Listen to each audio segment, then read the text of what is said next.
So is the welding done now? Yeah, that's it, all done. It's completed. They're quite symmetrical. Yeah. They're quite pleased with it all. It's all strong enough. Movement whatsoever. Solid.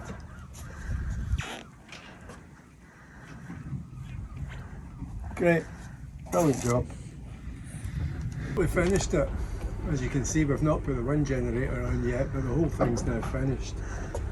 And with Lena's dad being here, who's a professional welder, we were able to reduce the thickness of the top. This is 2mm thick stainless, which makes it a third lighter. I was going to put a 3mm thick one on because as the metal gets thinner, it gets harder to weld. But he's a professional and he says he could weld 2mm with the equipment I've got. I couldn't, I would only be able to weld at 3mm. The rest of it's all 3mm, but it's actually quite light for the weight, for the size of it.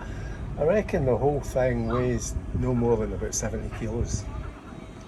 And we got this, I got this made up in Greenock and then brought it down, and the only welding I've done in it is I welded these brackets on.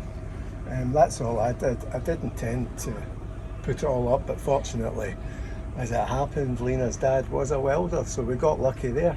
And that's the whole thing finished. I'm very pleased with it. It's really solid. It's more solid than I thought it was going to be. I actually thought I might have to put some brackets in here to solid it up, to strengthen it up, but no, it's all good.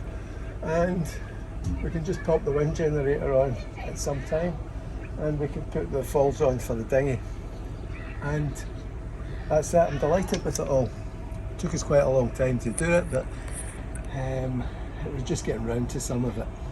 So it's finished now, and it's a great job.